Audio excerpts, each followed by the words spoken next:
Hello and नमस्कार सभी को, गुड मॉर्निंग एवरीवन। क्या हालचाल आप सभी के। आज से हम स्टार्ट करने जा रहे हैं एग्रोनॉमी क्रॉप प्रोडक्शन, जो हमारा सब्जेक्ट है। अभी तक आपने एग्रोनॉमी के जो फंडामेंटल्स थे इनको अच्छे से पढ़ लिया होगा, और आई थिंक जो भी आपके कॉन्सेप्ट थे, ऐसा कोई कॉन्सेप्ट नहीं बचा होगा जो आपको अभी तक ना पता चल गया हो। चाहे हम बात करें बेसिक की या फिर बात करें हम एडवांस की, तो सब कुछ आपको पता हो गया होगा। और हम जो डिस्कशन करेंगे, जो हम आप आज से क्लासेस हमारी स्टार्ट हो रही हैं, यहाँ पे आपको क्रॉप प्रोडक्शन में डिटेल में कवर कराऊंगा। क्रॉप प्रोडक्शन से जो भी क्वेश्चंस रहेंगे वो आपको सॉल्व आपके एग्जामिनेशन में आपको हल होते दिखाई भी देंगे, और प्रैक्टिस जब आप करेंगे तो आपको इफेक्ट इसका दिखाई देगा। ठीक है, चलिए गुड मॉर्निंग सभी को। और एक बार क्लास स्टार्ट करने से पहले मैं जानना चाहूंगा कि आप किस ईयर में हैं या किस एग्जामिनेशन के लिए बेसिकली किस किस एग्जाम को टारगेट कर रहे हैं। अपना नाम और अपना सेमेस्टर, अगर आप अभी यूनिवर्सिटी में है तो सेमेस्टर अपना ड्रॉप कर दीजिए, अगर कंप्लीट हो चुका है तो फिर आप लिख दीजिए उसी के अकॉर्डिंग। तो जैसे ही मुझे आपका लेवल पता चल जाएगा, देन मैं उसी प्रकार से आपको सारी चीजें क्लियर करता चलूंगा। चलिए गुड मॉर्निंग सभी को। गुड मॉर्निंग मेधा, अंकुश, दीपिका, कुशल, अग्रिमा, हितेश, शीतल। चलिए, तो कुछ स्टूडेंट हमारे यहाँ पे पुराने भी हैं, और श्रद्धा। चलिए good morning good morning good morning आकृति। चलिए, तो बेसिकली आप एफओ के लिए फर्स्ट अटेम्प्ट आपका अच्छा, ठीक है।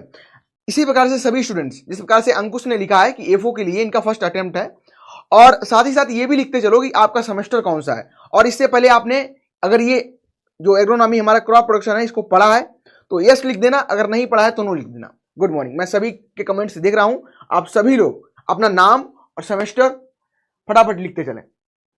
चलो, मयंक, अंकुश, आकृति, श्रद्धा, शीतल, कुशल, सभी लोग हमारे साथ जुड़ चुके हैं। और आपको मैं बता देना चाह रहा हूं, जो हमारी फर्स्ट क्लास है,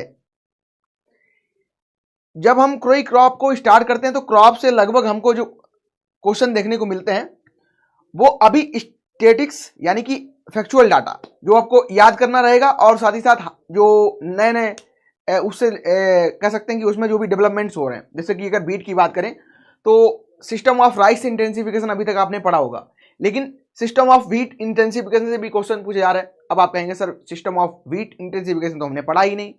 हाँ, नहीं पढ़ा, तभी आपको हम पढ़ाने आए हैं, और सारी चीजें आपको डिस्कस करके जाएंगे, सारी चीजें क्लियर हो जाएंगी। सेकेंड सेम में है, थर्ड सेम में है, थर्ड ईयर में है, 8th सेम में है, 5th सेम में है, उम्मीद है। चलो ठीक है।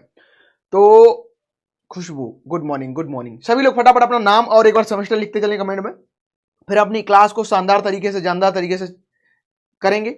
और सारी चीजें आपको यहीं पे देखो, मेरा जो तरीका रहता है पढ़ाने का, वो तरीका ऐसा कि आप जितना भी अपना समय यहाँ पे क्लास में लगाएं, फिर इसके अलावा फिर आपको कभी ना वो पढ़ना पड़े, वो चाहे सब्जेक्ट हो, वो कोई भी टॉपिक हो, दोबारा उस चीज को ना पढ़ना पड़े।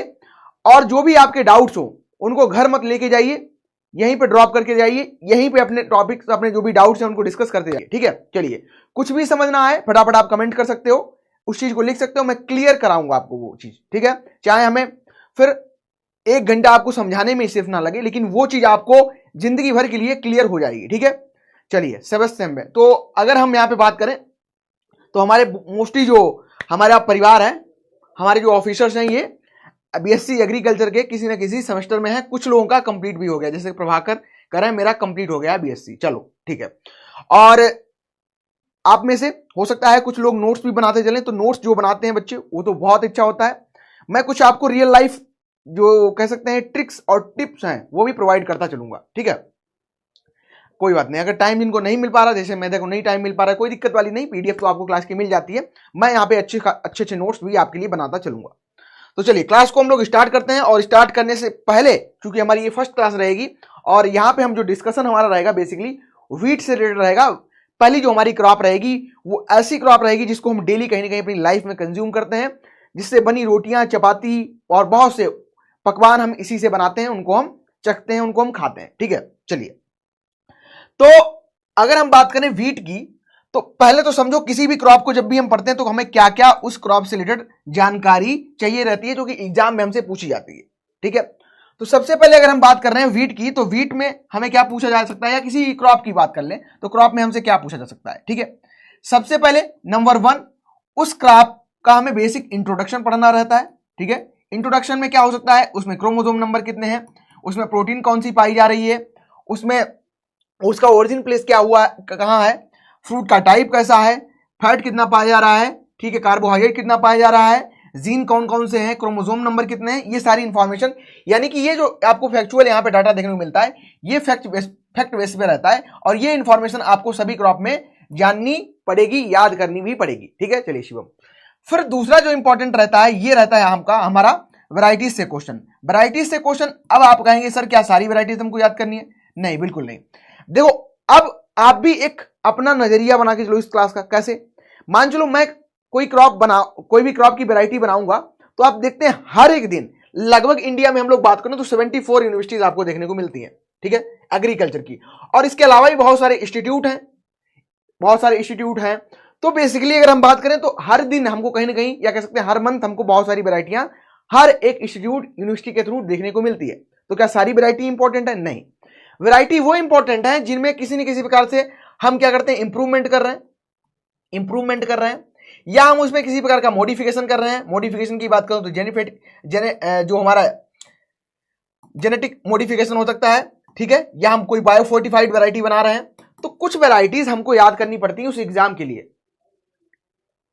हाँ, वीट किया था हमने उस दिन, लेकिन चूंकि उस क्लास में ऐसा हुआ था, बहुत सारे यहाँ पे स्टूडेंट ऐसे थे जिनके फंडामेंटल्स क्लियर नहीं थे। अब उनको यही नहीं पता था कि व्हाट इज द इरिगेशन, सिंचाई की जब हम बात करें तो सिंचाई होता क्या है। बहुत सारे ऐसे स्टूडेंट, जब क्लाइमेट में हम C3 लिख रहे थे तो C3 नहीं पता था, तो इसीलिए मैं फिर से आज एक क्लास आपको करवा दे रहा हूं। और एक जो हमारा आज का जो क्लास रहेगा, ये कहीं ना कहीं आपको किसी भी जब क्रॉप को आगे पढ़ेंगे तो आपको इंपॉर्टेंट रहेगा। ठीक है, चलिए, फिर वैरायटीज की बात हो गई। देन आता है हमारा यहाँ पे सोइंग। अब सोइंग किस मेथड से कर रहे हैं, और यहाँ पे कितना हम सीड प्रयोग कर रहे हैं, यहां से क्वेश्चन हमको देखने को मिलते हैं। ठीक है, यहां पे हमको क्वेश्चन देखने को मिल जाते हैं। फिर आता है हमारा क्लाइमेट, और क्लाइमेट में बेसिकली हमने जब आपने एक बार लिख दीजिए कौन कौन से क्लाइमेटिक सीजन होते हैं। अच्छा, एक क्लाइमेट वर्ड हम लोग यूज करते हैं, एक वेदर करते हैं। What is the basic difference between the weather and climate? बताइए फटाफट, लिखिए, सब लोग लिखिए, थोड़ा आपका भी नॉलेज चेक हो जाए कि कितना आपने अभी तक पढ़ा है फंडामेंटल्स में। ठीक है, चलो, क्लाइमेट के अलावा अगर हम लोग बात करें तो फिर आता है हमारे यहाँ पे वीड से क्वेश्चन। ठीक है, वीड से क्वेश्चन आते हैं। वीड के अलावा अगर हम लोग आगे बढ़े तो यहाँ पे हमें पेस्ट से क्वेश्चन देखने को मिलते हैं। ठीक है, पेस्ट से क्वेश्चन देखने को मिलते हैं, और बहुत सारे मिसलेनियस टॉपिक हम यहाँ पे कवर करके चलेंगे। सोइंग डेप्थ क्या होती है, इरिगेशन कितने रिक्वायरमेंट है, ठीक है, इरिगेशन से भी क्वेश्चन हमको देखने को मिलते हैं क्रॉप में। ठीक है, और बहुत सारे यहाँ पे, इसके अलावा हम बात करें और बहुत सारे हम टॉपिक्स को यहाँ पे डिस्कशन बहुत अच्छे और शानदार तरीके से करने वाले हैं। ठीक है, चलिए लिख दीजिए, day to day climate condition है known as weather. Day to day जो क्लाइमेट आपकी है, रवि रंजन मिश्रा जी, आपने जो लिखा है day to day climate condition is known as weather, this is, कहते नहीं कि दिस इज वाइल्डली रॉन्ग, तो बिल्कुल एकदम गलत है ये। ठीक है, खरीफ रबी जायद 3 सीजन होते हैं। आप अरे गाने भी सुनते हैं ना, एक बरस में मौसम 4, 5वां मौसम पढ़ाई। ठीक है, चलो, तो बेसिकली अगर हम लोग बात करते हैं सस्य विज्ञान की, एग्रोनॉमी को तो आप पता होगा, एग्रोनॉमी को क्या कहते हो, एग्रोनॉमी को हम लोग कह देते हैं सस्य विज्ञान। क्या है, इसको सस्य विज्ञान हम लोग कह देते हैं। चलो, इनको नहीं पता, याद कर लो आप लोग। ठीक है, सस्य विज्ञान। और जब हम बात करते हैं एग्रोनॉमी क्रॉप प्रोडक्शन की बात, तो उसमें हमको 3 सीजन मिलते हैं। एक तो हमारा रहेगा कौन सा, खरीफ का रहेगा, दूसरा कौन सा रहेगा, रबी का रहेगा, और तीसरा कौन सा रहता है, जायद का रहता है। तो 3 इंपॉर्टेंट सीजन हमको देखने को मिलते हैं, और इन्हीं तीनों सीजन में कहीं ना कहीं हम क्रॉप को ग्रो करते हैं, फसल को हम लोग यहाँ पे उगाते हैं। हम कितने क्रॉप्स पढ़ने वाले हैं टोटल? देखो, अगर हम बात करें टोटल क्रॉप की तो आपको लगभग 94 क्रॉप्स अभी पढ़नी रहती हैं। ठीक है, लेकिन समय के अभाव को देख के, और आपको इतना कंटेंट ना देने कि आप फिर कंटेंट में ही उलझ जाएं, तो आपको मैं ब्रीफ में जो जो इंपॉर्टेंट क्रॉप हैं उन क्रॉप्स को करवाऊंगा। लगभग अगर हम लोग बात करें तो 94 क्रॉप्स, तो टोटल क्रॉप हमें देखने को मिलती है, इनको हमें पढ़ना रहता है।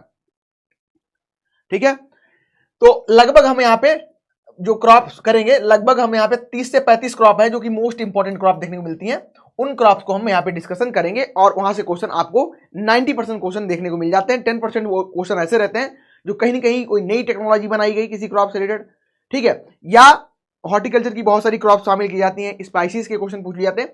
तो ऐसा से आपको कोई भी प्रॉब्लम देखने को मिलेगा नहीं। अगर आप कहोगे कुछ छूट गया तो I will provide classes, short notes, जैसे भी आपको जिस भी माध्यम में सुविधा लगती है उस माध्यम में प्रयास करूंगा आप तक वो चीज पहुंच जाए, और आपका कह सकते हैं कि चौमुखी 360 एंगल जो विकास होता है, होलिस्टिक डेवलपमेंट होता है, हो सके इस सब्जेक्ट से रिलेटेड। ठीक है, चलो किस चीज की बात कर रहे हो आप लोग, ग्रुप, किस ग्रुप की बात कर रहे हो? ठीक है, चलो अगर आपको कोई पर्सनल डिस्कशन भी करना है, ठीक है, अगर आपको मुझसे कोई पर्सनल डिस्कशन भी करना है तो आप जो हमारा टेलीग्राम ग्रुप है, ठीक है, हमारा जो टेलीग्राम ग्रुप है वहां पे चले जाना, और आपको कोई पर्सनल अगर क्वेश्चन है तो वहां पे भी आप पूछ सकते हो। ठीक है, चलो तो कुछ चीजें हमने आपको बता दी, आगे बढ़ते हैं क्रॉप में, सारी चीजें मैं आपको बताता चलूंगा। तो हमारा आज का जो क्लास रहेगा, लिंक कहां, लिंक आप एक काम करो, टेलीग्राम पे आप लोग चले जाओ, और टेलीग्राम पे आप हमारा जो मेन ग्रुप है एग्रीकल्चर वाला, ठीक है, एग्रीकल्चर जो वाला हमारा ग्रुप है, इसमें मेन ग्रुप की बात कर रहा हूं, यहां पे आप सभी फैकल्टीज के यहां पे टेलीग्राम देखने को मिलेंगे।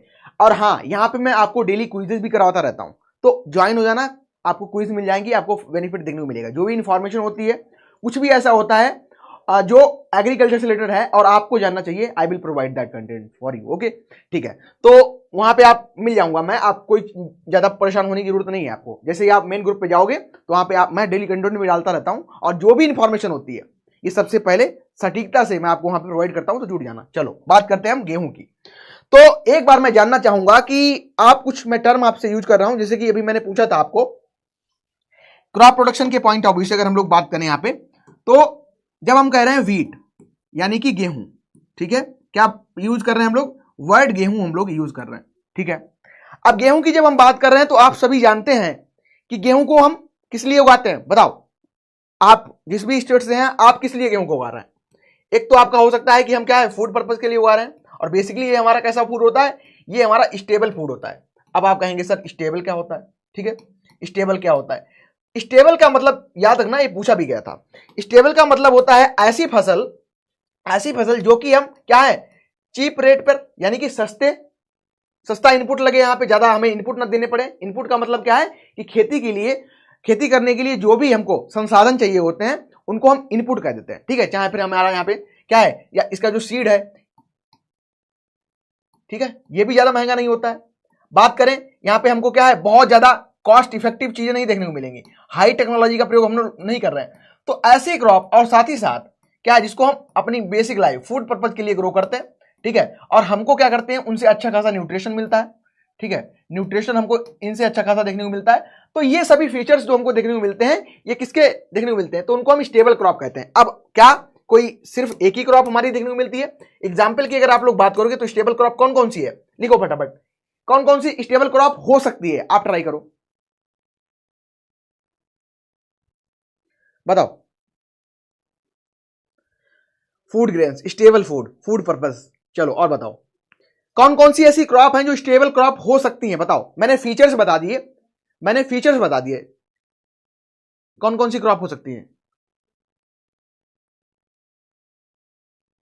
बताओ। किस चीज का डिस्कशन कर रहे हो आप लोग हैं? अरे पढ़ लो, बहुत इंपॉर्टेंट है ना। वीट अभी मैं पूछ दूंगा FIRV, और फिर आप कहोगे क्या है सर, ये क्या है? बहुत सारे ऐसे क्वेश्चन आते हैं, अभी पढ़ लो। अगर कोई डिस्कशन है आपका, लास्ट में आप डिस्कस कर लेना, ठीक है। चलो, राइस व्हीट विमेज पल्सेस, और बताओ। चलिए, आल सीरियल, ये सभी सीरियल्स जो है आपकी क्या आती है इसमें, राइस, व्हीट, बाजरा, ज्वार। चलो याद रखना, स्टेबल क्रॉप के जो फीचर्स हमने यहाँ पे आपको बताए हैं, तो उसके अकॉर्डिंग हमें क्या है, वीट हमको क्या है, ये देखने को मिलता है। ठीक है, राइस बिल्कुल आपने सही लिखा है, राइस भी आपको क्या है, ये भी स्टेबल क्रॉप में देखने को मिलेगा। और किसका हम मेजर प्रोडक्शन करते हैं, बताओ फटाफट। और किसका मेजर, राइस हो गया, व्हीट हो गया, ठीक है, बताओ। जो डेली लाइफ में आप यूज करते हो चीजें, ठीक है। अब आपको क्या है, जैसे ही अगर आपको कोई खाना आपको बनाना है, खाना आपको खाना है, तो क्या है, वहां पे जितनी भी चीजें आप लोग यूज कर रहे हो, उसमें ऐसी कुछ चीजें होती हैं जिनके बिना वो आप पकवान बना ही नहीं सकते, वो फूड आप प्रिपेयर ही नहीं कर सकते। तो जिसके बिना आप उस चीज को, काम को स्टार्ट ही नहीं कर सकते, वो सभी क्या होती हैं, मेन कॉन्स्टिट्यूट होती हैं किसी भी पर्टिकुलर कह सकते हैं थिंग का। जैसे कि अब अगर आपको व्हीट आपकी फूड से एक्सक्लूड कर दें, हटा दें व्हीट को, तो क्या होगा, आपका जो फूड कह सकते हैं फूड सिस्टम है, जो खाना है पूरा यूपी वालों का मोस्टली, जो जहां पे जो हमारे व्हीट ग्रोइंग एरिया है, ये तो बिल्कुल सर्वाइव ही नहीं कर पाएंगे। ठीक है, सर्वाइव ही नहीं कर पाएंगे। हल्दी हो गया, ठीक है,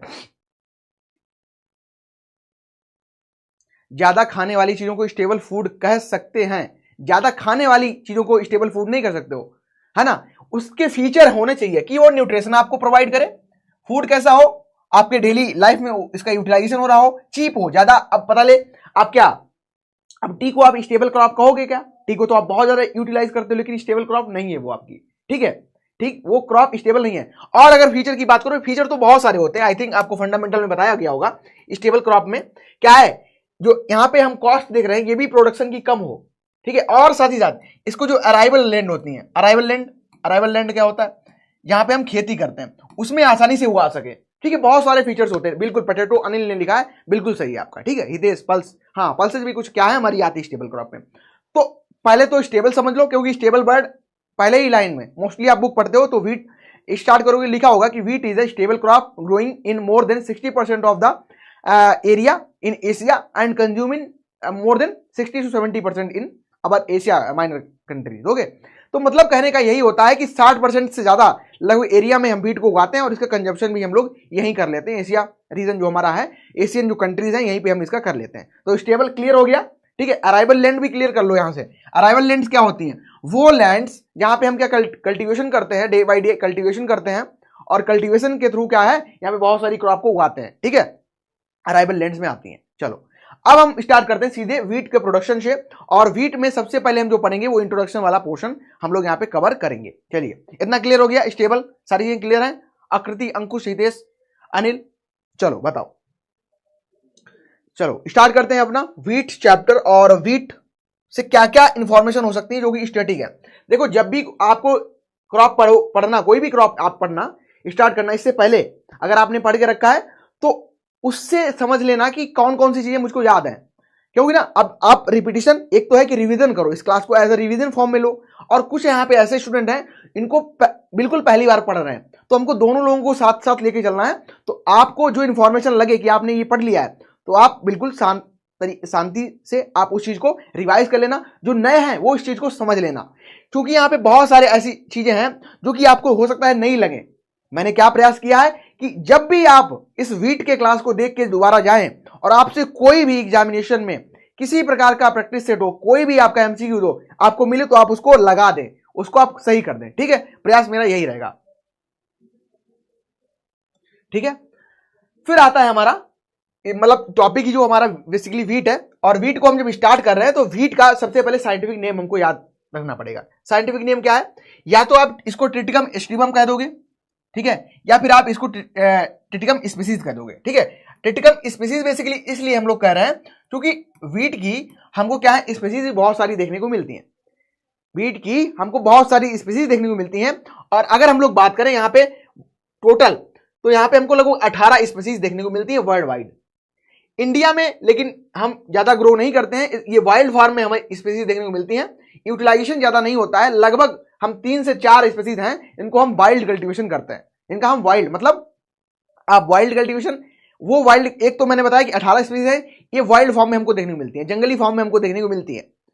अब जिसका हम ज्यादा प्रोडक्शन ले रहे हैं, जिसकी हम खेती कर रहे हैं, वो स्पीसीज बहुत ही कम है। तो वो स्पीसीज अगर की बात करें कि आपसे क्वेश्चन पूछ दे कि बताओ कौन सी ऐसी स्पीसीज है जिसका हम कल्टीवेशन करते हैं, जिसको हम मोस्टली ग्रो करते हैं सबसे ज्यादा, वो कौन सी है? ट्रिटिकम एस्टिवम है, ठीक है, ट्रिटिकम स्पीसीज या ट्रिटिकम एस्टिवम। अच्छा, किसी भी क्रॉप का जब भी आपसे बोटेनिकल नेम पूछा जाए, तो अगर आपको ट्रिटिकम आगे, जैसे कि ट्रिटिकम बल्गेर हो सकता है, ट्रिटिकम स्पीसीज, ट्रिटिकम एस्टिवम हो सकता है, ट्रिटिकम मोनोकोकम हो सकता है, ठीक है। तो ट्रिटिकम स्पीसीज भी अगर लगा के आप छोड़ देते हो, लिखित परीक्षाओं की बात कर रहा हूं, देखो जब एमसीक्यू दिया जाएगा तब तो आपको करेक्ट पूरा टिक ही करना पड़ेगा, ट्रिटिकम एस्टिवम। अब पूछ लूं मैं आपसे, ये बताओ कौन सी ऐसी वीट की स्पीसीज है जो कि डाइप्लाइड होती है, डुप्लाइड होती है, ठीक है।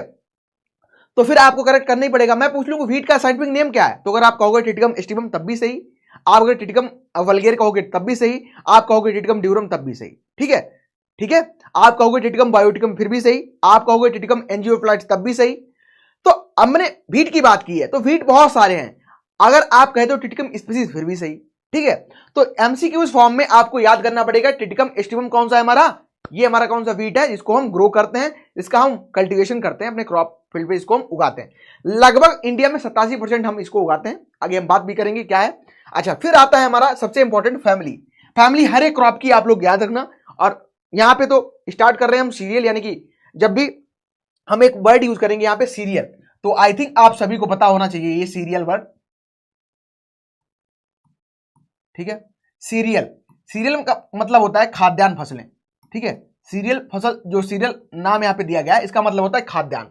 और जो सीरियल वर्ड है ये रोमन से निकल के आया है, रोमन, ठीक है। रोमन एम्पायर आपने पढ़ा होगा, रोमन की एक सीरियस वर्ड है, सीरियस, ठीक है। उस वर्ड से इसका ओरिजिन हुआ है और इसका मतलब होता है गुडनेस ऑफ ग्रेन। क्या होता है? Goodness, goodness of grain, goodness of grain, ठीक है, गुडनेस ऑफ ग्रेन। तो ये आप लोग याद रखना, गुडनेस ऑफ ग्रेन इसका मतलब होता है,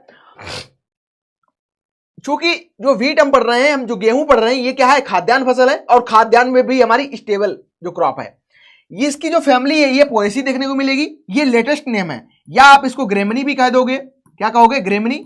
या आप इसको क्या कह सकते हो? ग्रास फैमिली भी कह सकते हो, ठीक है, ग्रास फैमिली, ग्रास फैमिली भी आप इसको कह सकते हो।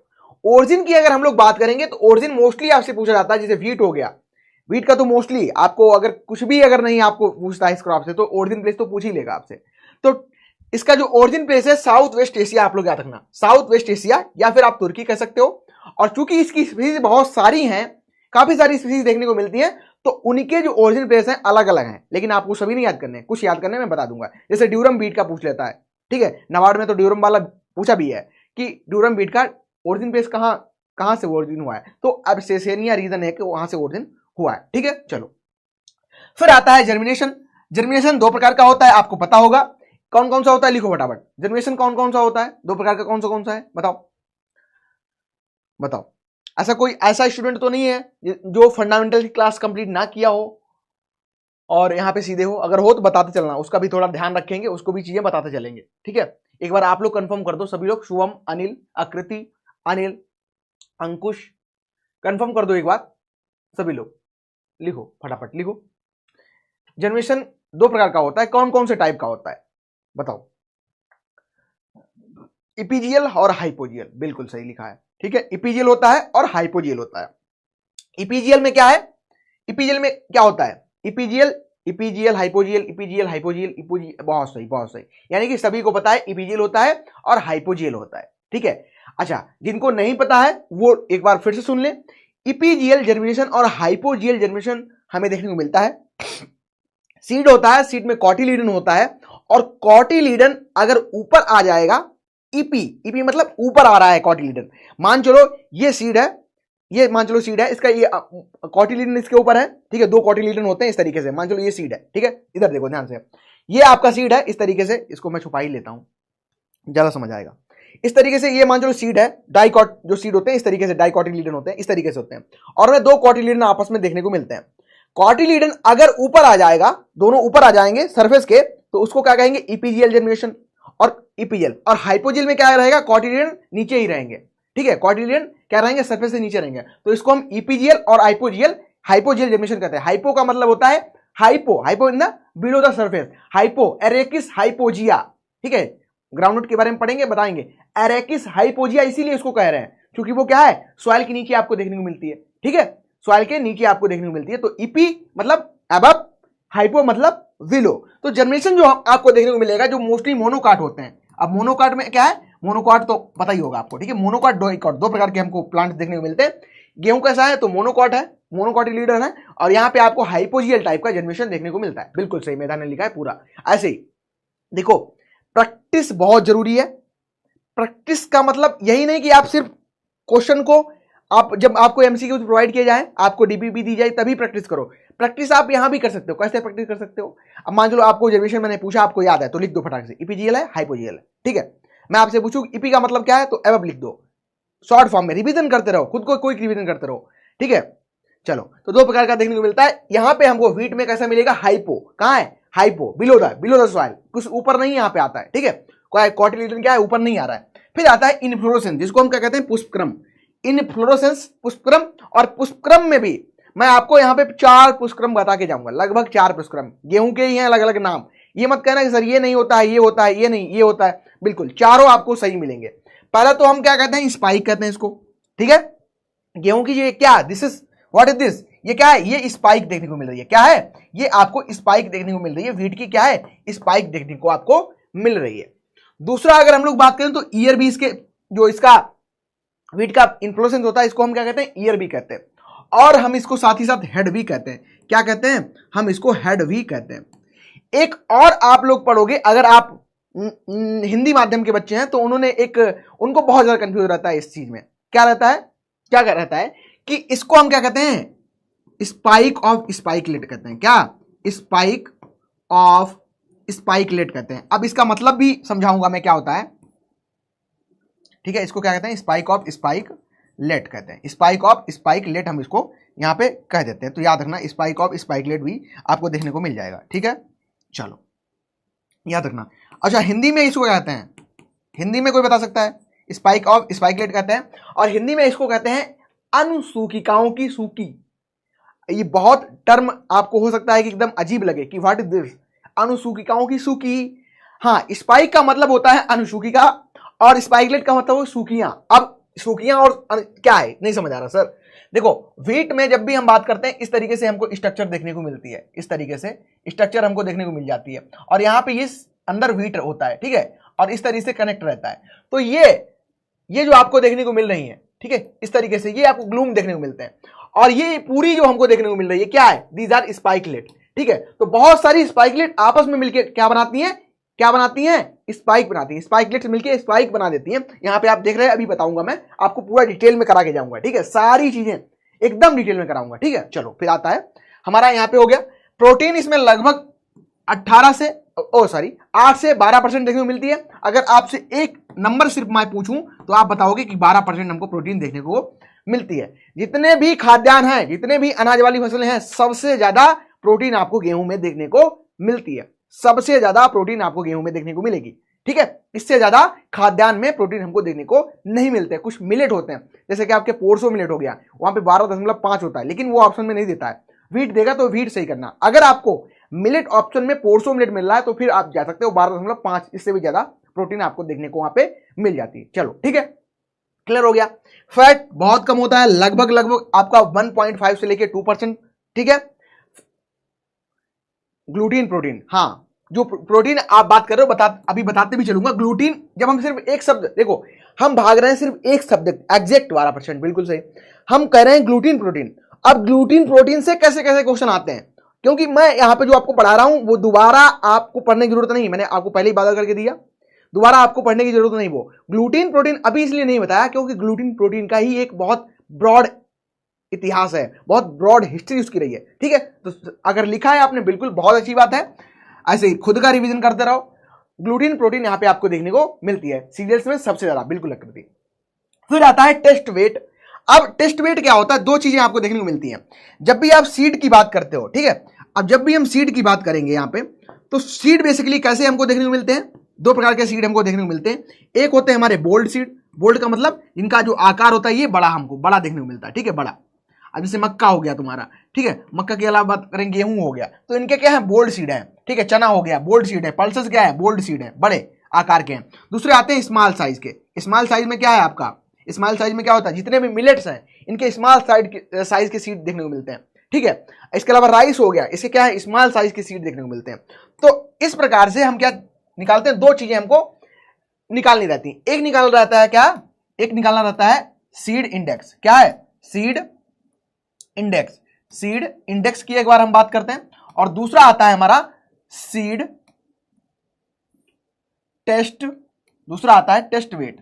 टेस्ट वेट, ठीक है, लिख लेना, यहां से क्वेश्चन पूछा जा सकता है, इतना तो इजी नहीं वैसे पूछेगा, बट चलो। फिर आता है हमारा, एक आता है टेस्ट वेट। जब हम बात करते हैं छोटे छोटे अनाजों की, तो जो टेस्ट वेट निकालना रहता है, जो छोटे छोटे स्मॉल सीड है, तो वहां पे टेस्ट वेट लेते हैं। टेस्ट वेट कितना होता है, 1000 अगर दाने आपके पास है, 1000 जो ग्रेन है, ठीक है, 1000 ग्रेन का जो वेट होता है, ठीक है, 1000 ग्रेन का जो वेट हम लोग मापते हैं, वो क्या है, हमारा टेस्ट वेट होता है।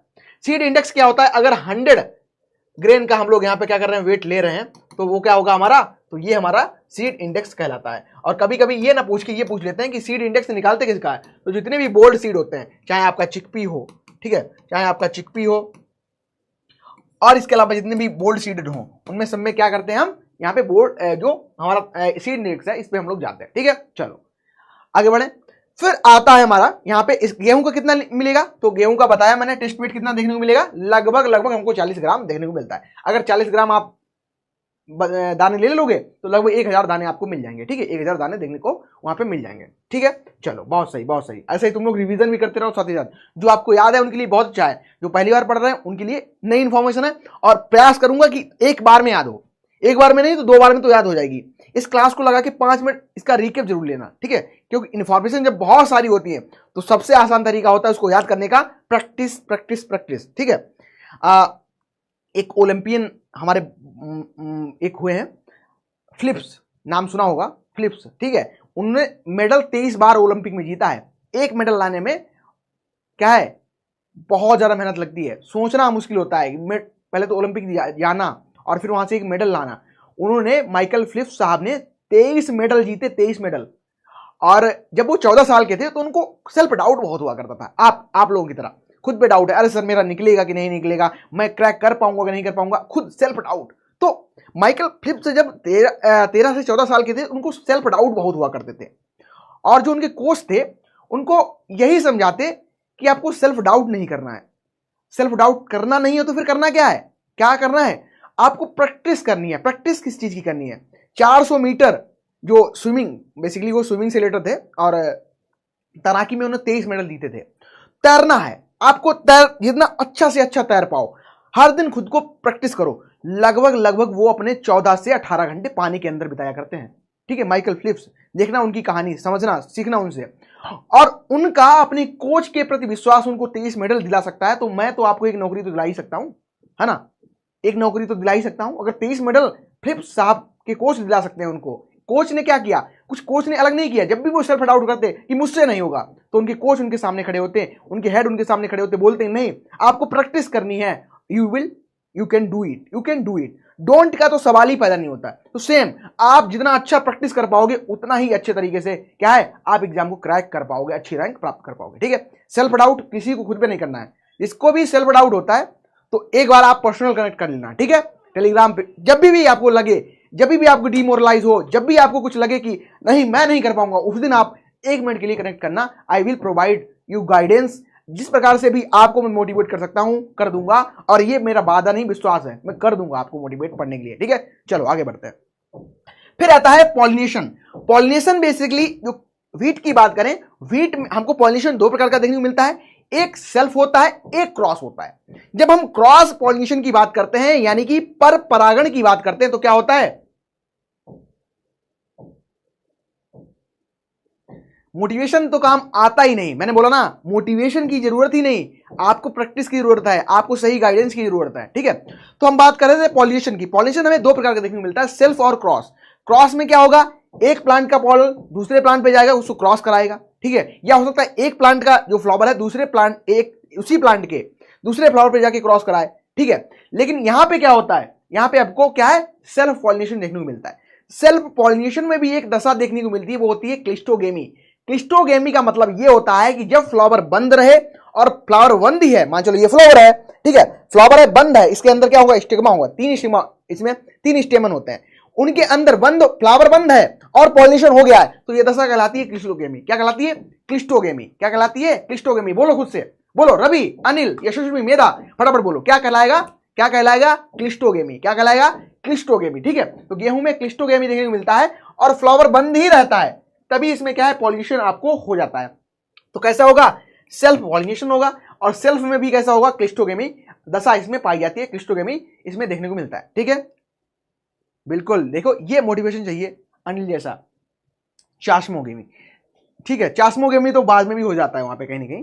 फिर आता है आपका फ्रूट का टाइप। अच्छा, फ्रूट के टाइप से पहले एक और पढ़ेंगे, गेहूं के कॉमन नेम, जैसा कि आपको हो सकता है, मैं ऑफिसर्स कह के बुलाता हूं, ठीक है, हो सकता है आपका दोस्त आपको क्या कहे, क्या, अच्छा अपना नाम शेयर करना चाहोगे, आप लोग अपना नाम शेयर करना चाहोगे, ये वाला नाम नहीं, असली वाला नहीं, वो जो आपके दोस्त बुलाते हैं आपको, करना चाहोगे, शेयर करना चाहोगे, बताओ क्या कहते हैं आपके दोस्त आपको। तो उसी प्रकार से गेहूं के बहुत सारे उपनाम हैं, इनको हम कॉमन नेम कहते हैं, जैसे इसको किंग ऑफ सीरियल कहते हैं। ठीक है, किंग ऑफ सीरियल कहते हैं। इसके अलावा ओल्डेस्ट सीरियल गेहूं को कहते हैं। ठीक है, 2300 BC में लगभग गेहूं का ओरिजिन हमें देखने को मिलता है। इसको हम staple food of the world कहते हैं। क्या कहते हैं, staple food of the world भी हम इसको कह देते हैं। ठीक है, चिल्का। बताओ, आप अपना नाम लिखो सभी लोग, क्या कहते हैं? वैसे तो आपके मोस्टली हमें नाम याद ही हो गए, नाम याद करना बड़ा आसान है। दोस्त ही नहीं, अल्ले दोस्त नहीं है तो खुद की संगत, बहुत अच्छी बात है। ऐसे तो बच्चे मुझे बहुत अच्छे लगते हैं जो कहते हैं कि दोस्त नहीं, मेरा दोस्त मैं हूं, लेकिन दोस्त भी जरूरी है। ठीक है सर, शुभम ही कहते हैं, शुभम ही कहते हैं, अच्छी बात है। लंबू बढ़िया है। तो देखो, खुद से रिलेट करो सारी चीजें। जैसे आपके दोस्त आपको बहुत सारे नाम देते हैं, उसी प्रकार से गेहूं को हम बहुत सारे नाम देते हैं, सत्यम। चलिए बढ़िया, अच्छी बात है। तो उसी प्रकार से हम गेहूं को क्या है, सीरियल किंग कहते हैं, सीरियल का किंग है, ओल्डेस्ट सीरियल कहते हैं, स्टेबल फूड कहते हैं। और एक हमारा जो नाम है गेहूं, क्या है, गेहूं, हम गेहूं इसको कह देते हैं। ठीक है, गेहूं कह देते हैं। तापे, नाम अच्छा है। यूपी पूरब, बहुत अच्छे बहुत अच्छे। चलिए बहुत अच्छे अच्छे नाम है आप सभी के। तो चलो, फिर आता है आपका फ्रूट का टाइप। तो याद रखना, ये सबके लिए फॉलो होगा, ये वाला जो रूल है। जितने भी सीरियल क्रॉप हैं, ठीक है, जितने भी सीरियल क्रॉप हैं उन सभी का कैरियोप्सिस टाइप का फ्रूट आपको देखने को मिलता है। जितने भी सीरियल्स हैं उनमें सब में जो आपको फ्रूट का टाइप देखने को मिलेगा, ये कैसा मिलेगा, कैरियोप्सिस मिलेगा। कैसा, बोलो एक बार, कैसा मिलेगा? सभी सीरियल्स में आपको कैरियोप्सिस टाइप का फ्रूट देखने को मिलेगा। ठीक है, जो फ्रूट है कैसा है, कैरियोप्सिस टाइप का देखने को मिलता है। अच्छा, प्रोडक्शन की बात करेंगे, प्रोडक्शन में डिटेल में भी करेंगे, लेकिन एक बार हम लोग इसको रिवाइज कर लेंगे ताकि याद रहे हमको। ठीक है, चाइना हो गया फर्स्ट पे, प्रोडक्शन की बात कर रहे हैं। दूसरे पे इंडिया हो गया, और एरिया में बात करें तो इंडिया नंबर 1 पे आता है। ठीक है, लगभग 32.2 मिलियन टन के साथ। ठीक है, एरिया हमारा मिलियन हेक्टेयर हो गया, सॉरी ये बढ़ भी गया, स्टेट्स इसके चेंज भी हुए हैं तो बता दूंगा, आगे है प्रोडक्शन मेंशन है। इंडिया में बात करें तो यूपी, मध्य प्रदेश और पंजाब आपको देखने को मिलता है, एरिया और प्रोडक्शन दोनों में फर्स्ट प्लेस पे आपको देखने को मिलता है। ठीक है, चलो अब यहां से हम कुछ चीजें जो कि आपको समझनी रहेंगी। अब हम क्या करेंगे, व्हीट के प्लांट में और आगे बढ़ें इससे पहले हम क्या करेंगे, बिल्कुल सही, बहुत अच्छे। देखो, आप कहते हैं कि मेरे क्लास के जो सबसे अच्छे बच्चे थे वो सभी सिलेक्ट हो गए और मैं अकेला बच गया पढ़ाने वाला, है ना। तो अगर ऐसे ही रहा रिस्पांस आप सभी का, तो मुझे नहीं लगता कि आपका जो ये एग्जाम है ये आखिरी एग्जाम होने वाला है। और मुझे लगता नहीं, अब थोड़ा थोड़ा प्रतीत भी होने लगा है, झलक दिखने लगी है कि जिस प्रकार से आपका जोश है, जिस प्रकार से आप डेडिकेशन से लगे हो। मैंने सिर्फ एक वर्ड का यूज किया था और हो सकता है वो आपको क्लिक किया हो कि आप बस रिवीजन खुद का करते रहना। मैं सभी कमेंट देख रहा हूं और बहुत ऐसे स्टूडेंट हैं जिन्होंने खुद प्रयास किया। देखो अब क्या है, यहाँ पे अगर आप स्टूडियो में आ जाओ तो आपको लगेगा अरे ये क्लास कैसे हो पा रही है, क्योंकि यहाँ पे कोई नहीं हो। और मैं यही मान के चलता हूँ कि आप जस्ट मेरे सामने बैठे हो, ठीक है। तो मैं कभी कभी इमोशनल भी बहुत जल्दी होता हूँ कि अगर आपको कोई काम बताया गया तो आप कर रहे हो ना, वो होगा, पक्का होगा। ठीक है, लिख लो आज से अपनी टेबल पे, तो लिख लो, आपका नहीं होगा तो फिर होगा भी किसी नहीं। जैसे कि CWC की वैकेंसी आई थी, ठीक है, CWC वैकेंसी अभी वाली नहीं, इसके पिछली वाली आई थी, उसमें किसी का नहीं हुआ। तो फिर समझ लेना, अगर आपका नहीं हुआ तो होगा फिर किसी का भी नहीं। ऑल इंडिया वो वैकेंसी खाली गई थी, ठीक है, पता कर लेना हिस्ट्री उसकी। चलो हम बढ़ रहे हैं प्लांट पे। प्लांट की बेसिकली बात करेंगे तो प्लांट में हमें समझना क्या क्या है, क्या क्या क्वेश्चन आते हैं, उसको मैं यहां पे आपको प्रोवाइड कर रहा हूं, उसका निचोड़ आपको मैं प्रोवाइड कर रहा हूं। अच्छा, व्हीट की बात करें तो आपको कुछ इस तरीके से सीड देखने को मिल जाता है। ये क्या है, ये आपको सीड देखने को मिलता है। अब सीड की अगर हम बात करें तो हमने अभी यहां पे पढ़ा था, व्हीट का जो सीड है कैसा टाइप का है, कैरियोप्सिस टाइप का देखने को मिलता है। सीड में हमने अभी बात की थी कि सीड में क्या है, हमको रूट्स भी देखने को मिलेंगी, ठीक है, जो हमको यहां पे क्या है, हमको रूट्स भी देखने को मिलेंगी, और साथ ही साथ हमको क्या है, सूट भी देखने को यहां पे इस तरीके से मिलेगी। ठीक है, सूट भी हमको यहां पे देखने को मिलेगी। अब जब हम सूट और रूट की हम यहां पे डिस्कशन कर रहे हैं तो ध्यान से समझना, व्हीट में चूंकि यहां से क्वेश्चन आते हैं, मान चलो ये हमारा सरफेस है, सरफेस के नीचे लगभग हम गेहूं को जब बोते हैं तो लगभग हम 4 से 5 सेंटीमीटर पर हम इसको क्या करते हैं, उगाते हैं। ठीक है, सीड को जो डालते हैं हम 4 से 5 सेंटीमीटर पर हम इसको डाल देते हैं। जब भी हम, ठीक है, जब भी हम यहां पे सीड को डालते हैं तो क्या होता है, उससे रूट्स निकलती हैं, और इन रूट्स को क्या कहते हैं, हम सेमिनल रूट्स कहते हैं। क्या है, हम इनको सेमिनल रूट्स कह देते हैं। और सेमिनल रूट्स को ध्यान रखना, इनको हम क्या कहते हैं, दीज आर द क्या होती है अभी, अच्छा इसको याद रखो, ये कहां से निकलती हैं, तो ये कहां से निकलती है, यहां पे एक पोर्शन देखने को मिलता है जिसको हम क्या कहते हैं, रेडिकल, क्या कहते हैं हम, इस पोर्शन को कहते हैं रेडिकल, ठीक है। अब पूछ ले कोई आपसे कि रूट कहां से निकलती है, तो रेडिकल से निकलती है। अच्छा, फिर अगर आपसे पूछ ले कि जो सूट है, ठीक है, सूट कहां से निकलेगी, तो ये निकलेगी आपकी कहां से, प्लूमूल से, कहां से, ये कहां से निकलेगी, तो ये प्लूमूल से निकलेगा। सूट कहां से निकल रहा है, प्लूमूल से निकल रहा है। अच्छा, यहां पे एक आपको इस तरीके से जंक्शन देखने को मिलता है, इस तरीके से आपको एक जंक्शन देखने को मिलता है, इसको हम क्राउन कहते हैं, ठीक है, क्राउन, यहां पे एक जंक्शन बनता है, इसको हम क्राउन कह देते हैं। ये जो आपको देखने को मिल रहा है, ये क्या है, ये आपको क्राउन देखने को मिल रहा है। याद रखना, यहां से बहुत सारे क्वेश्चन जेआरएफ में आते हैं, इस बार भी आया है, पिछली बार भी आया था, और मुझे लगता है कि एग्जामिनेशन अब इसको टारगेट करना स्टार्ट कर देंगे, क्योंकि बहुत सारे क्वेश्चन बीट से बना दिए हैं। अभी जो प्लांट की एनाटॉमी है, मार्फोलॉजी है, अब इससे क्वेश्चन बनाना स्टार्ट करेंगे। ये जंक्शन जो है, ये आपको जो जंक्शन यहां पे देखने को मिल रहा है, ये इस जंक्शन को हम क्या कहते हैं, क्राउन, क्या कहते हैं, इस जंक्शन को हम कहते हैं CRWON, इसको कहते हैं हम क्राउन। याद रखना, जो क्राउन यहां पे आपको देखने को मिल रहा है, क्राउन से बेसिकली क्या होता है, क्राउन से ये जंक्शन होता है, ठीक है, क्राउन CROWN, क्राउन जो हमारा देखने को मिल रहा है, ये जंक्शन होता है। ऊपर से क्या होता है, यहां से टिलर्स निकलते हैं, ये मान चलो ये गेहूं के इस तरीके से टिलर्स निकलते हैं, ये आपके टिलर्स यहां पे इस तरीके से आपको देखने को मिल जाते हैं। अब जितने ज्यादा टिलर होंगे, उतने ज्यादा हेड होंगे, उतने ज्यादा ईयर होंगे, उतनी ज्यादा स्पाइक होंगी, ठीक है, उतनी ज्यादा आपको स्पाइक यहां पे देखने को मिलेंगी, बाली और ज्यादा आपको देखने को मिलेगी, गेहूं की जो बाली आप लोग कह देते हो, ये आपको मान चलो बाली, ठीक है। हो सकता है मेरी ड्राइंग उतनी अच्छी नहीं, लेकिन मेरे कॉन्सेप्ट उतने अच्छे हैं कि मैं आपको सारी डिटेल यहां पे कवर करवा दूंगा, ठीक है। सब कुछ जो क्वेश्चन बना सकता है एग्जामिनर, मैं वो आपको यहां पर उस तह तक पहुंचा दूंगा, ठीक है। चलो, फिर आता है ये क्या है, आपकी बाली गेहूं की देखने मिल रही है। अब बाली क्या है, वही जो हमने अभी इन्फ्लोरेसेंस पढ़ा था, क्या पढ़ा था, इन्फ्लोरेसेंस हमने जो अभी डिस्कस किया था, इसको हम ईयर कह रहे थे, वो क्या है, बालियां हमारी यहां पे देखने को मिल रही है। अब ये जो आपको क्राउन यहां पे देखने को मिल रहा है, जो क्राउन स्ट्रक्चर देखने को मिल रही है, इसको हम कहते हैं CRI स्टेज पे जब आप इरिगेशन देते हो, ये जो क्राउन आपको है, वही क्राउन है। क्राउन से क्या होता है, आपको इस तरीके से, ठीक है, क्राउन से क्या होता है, इस तरीके से आपको कुछ रूट्स डेवलप होती दिखाई देती हैं, ठीक है, कुछ रूट्स आपको इस तरीके से डेवलप होती दिखाई देती हैं, ठीक है, रूट्स यहां पे डेवलप होती दिखाई देती हैं, ठीक है। जो क्राउन रूट्स होती हैं, ये कैसी होती हैं, तो ये टेम्परेरी होती है। अगर आपसे कोई पूछ दे टेम्परेरी रूट्स कौन कौन सी होती हैं, ठीक है, टेम्परेरी रूट्स कौन सी होती हैं, तो क्राउन रूट्स जो होती हैं, ठीक है, जो क्राउन रूट्स होती हैं, ये कैसी होती है, टेम्परेरी होती है। और ये क्या करती हैं, टिलर्स के बीच में, और साथ ही साथ भी जो किसके, सीड के ऊपर होती है। क्वेश्चन है यहां से पूछा जाता है, समझ लो कि जो क्राउन रूट्स बनती है, कहां से बनती हैं, ये बनती हैं सीड के अबव, कहां बनती हैं, सीड के अबव बनती हैं, सीड के अबव बनती हैं, यानी कि ऊपर बनती हैं। और कहां बनती हैं, मिट्टी के नीचे बनती हैं, कहां, मिट्टी के नीचे, मिट्टी के नीचे। अच्छा, अब हो सकता है कुछ लोग हमारे इंग्लिश वाले हो, तो वो लोग लिख ले above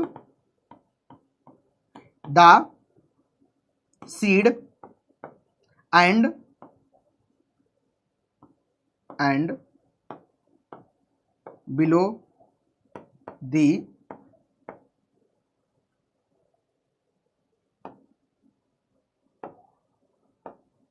below the सरफेस, ठीक है। ये आया था क्वेश्चन, ये आ चुका है, A4 में भी आया, नवाड में भी आया, बहुत सारे एग्जाम में आया क्वेश्चन कि क्राउन रूट्स बनती बेसिकली कहां, ठीक है, समझ गए। जो क्राउन रूट्स है, ये सबसे ज्यादा इंपॉर्टेंट स्टेज देखने को मिलती है इरिगेशन के लिए, ठीक है, इरिगेशन के लिए सबसे इंपॉर्टेंट स्टेज आपको ये देखने को मिलती है। ये कितने दिन बाद आती है, तो अभी के लिए याद रखना 21 डेज आफ्टर सोइंग ये देखने को मिलती है, 21 दिन के बाद देखने को मिलती है। ये क्लियर हो गया। अब हमने नीचे वाला जो पोर्शन था इसको कवर अप कर लिया है, ठीक है, इसको हमने कवर अप कर लिया है। अब यहां से क्या बनता है, एक क्वेश्चन और यहां से बनता है कि अभी ट्रांजिशन जोन किसको कहते हो, तो जो क्राउन होता है आपका, दिस इज ट्रांजिशन होता है। ये क्या होता है, ये ट्रांजिशन जोन होता है। क्या होता है, ये याद रखना है। ट्रांजिशन अगर मैं जोन आपसे पूछ लूं, ट्रांजिशन अगर मैं आपसे जोन पूछ लूं, ट्रांजिशन जोन कौन सा होता है, तो ये जो क्राउन रूट्स बन रही हैं, यही आपका ट्रांजिशन जोन देखने को मिलता है। ये सरफेस के नीचे के जो भी चीजें थी वो क्लियर हमारी हो गई, ठीक है, क्लियर हो गई। अब आता है आपके टिलर्स। अब ये जो क्राउन रूट्स है 21 दिन के बाद ये खत्म होता है, और 21 दिन के बाद में यहां से क्या है, परमानेंट रूट्स निकलना स्टार्ट हो जाती हैं यहीं से, ठीक है। ये रेड रेड जो निकल रही है ये क्या है, परमानेंट रूट्स हैं। और यही डिसाइड करेगा कि जो हमारा प्लांट है इसमें कितने ज्यादा टिलर्स होंगे। अब जितने ज्यादा यहाँ पे टिलर्स होंगे उतने ज्यादा आपको इल्ड देखने को मिलेगी। इल्ड क्या करेगी, यानी कि जो एक टिलर है, एक ईयर है, ठीक है, समझ गए।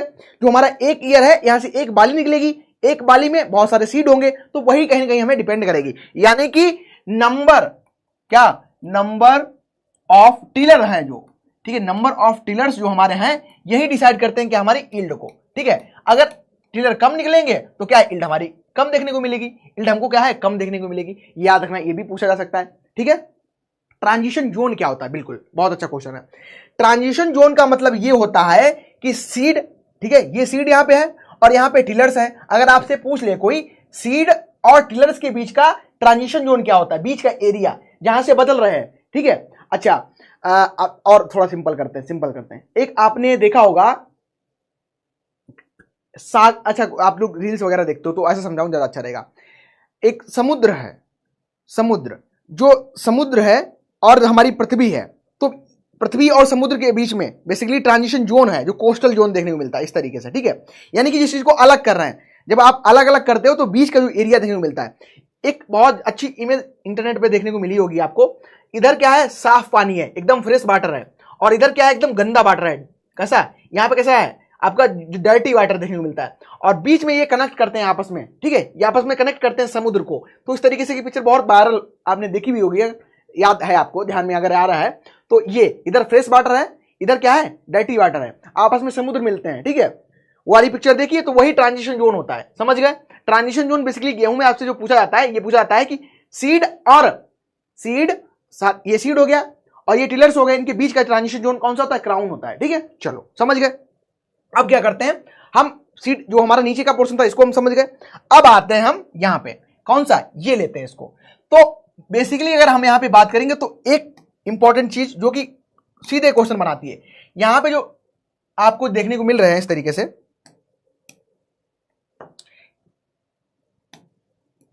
इस तरीके से, ये आपका क्या है, ईयर है, ठीक है। ये आपका ईयर देखने को मिल रहा है, और ईयर के जस्ट नीचे ईयर के बाद की जो पहली पत्ती होती है, ईयर के बाद की जो पहली पत्ती होती है, इस तरीके से पहली पत्ती, ईयर के बाद की पहली पत्ती तो बहुत सारी यहां पे आपको देखने को मिलेंगी इस तरीके से, बहुत सारी लीव्स आपको देखने को मिल जाएंगी, बहुत सारी लीव्स आपको देखने को मिलेंगी, ठीक है। लेकिन ईयर से सबसे पहली पत्ती को हम क्या कहते हैं, फ्लैग लीफ कहते हैं, याद रखना।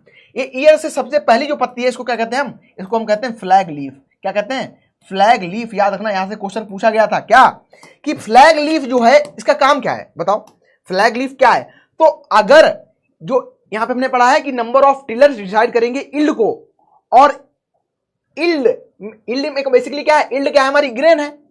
इल्ड क्या है हमारा, तो ग्रेन है हमारा, ग्रेन यानी कि दाना हमारा है, ठीक है, गेहूं का दाना, वही तो हमारी इल्ड है।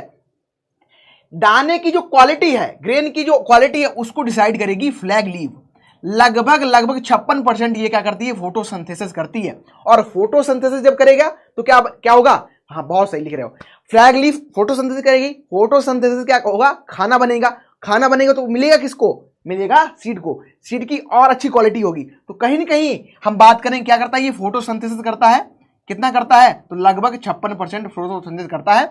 और ये भी अगर हम फ्लैग लीफ के समय अगर हम सिंचाई नहीं करते हैं या ये डैमेज हो जाती है तो यील्ड हमको फिर भी कम देखने को मिलती है। अब मैं स्टेटमेंट अगर आपसे बना दूं और पूछ दूं, yield of wheat is depend on, first statement कहता है on the number of tillers, first statement. Second statement कह रहा हूं कि on the basis of presence of flag leaf और एब्सेंस ऑफ फ्लैग लीफ। अब ऑप्शन दूं आपको, statement A correct, statement B correct, both statement correct, या D option all incorrect. बताओ कौन सा करेक्ट होगा, बताओ फटाफट, बताओ। सुन लिया था क्वेश्चन, मैंने कहा है कि जो यील्ड है ये किस पे डिपेंड करेगी,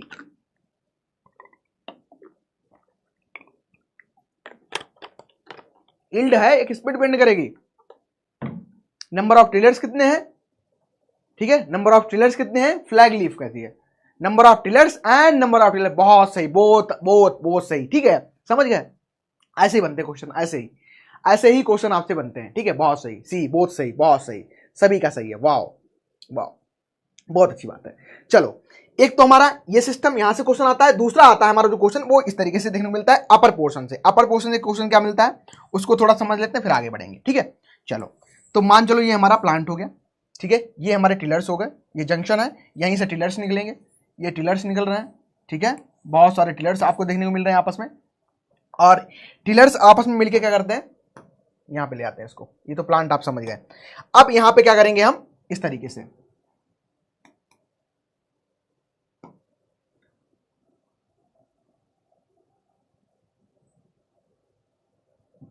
ठीक है,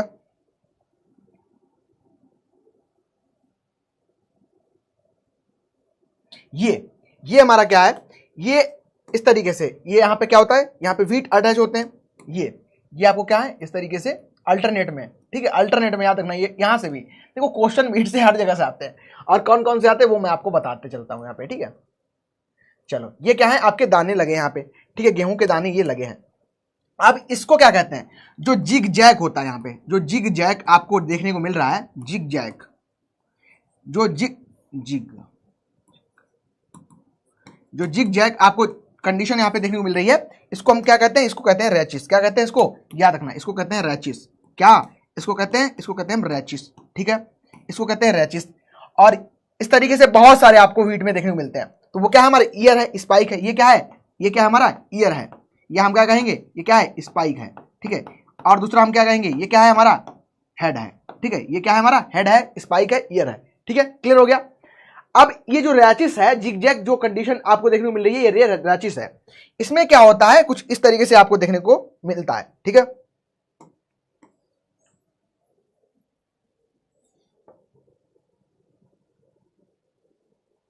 चलो यहां पे आ जाओ,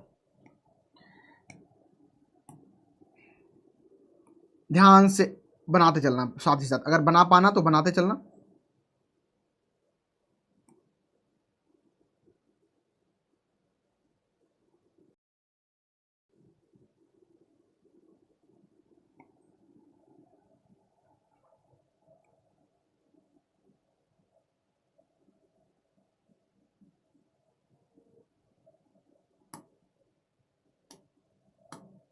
ठीक है, ये चलो अब समझो, ये हमने क्या किया, इस स्पाइक को हमने यहां पे एक जूम किया, इसको तोड़ लिया, इसको इस तरीके से तोड़ लिया। तो यहां पे आपको क्या देखने को मिलता है, ये कहां अटैच है, ये इस तरीके से जिगजैग पोजीशन जो है ये हमारा क्या रैचिस से अटैच है, रैकिस से ये अटैच है, ठीक है, रैकिस से अटैच है। और इसमें हमको देखने को क्या क्या मिल रहा है उसकी थोड़ी हम डिस्कशन करेंगे।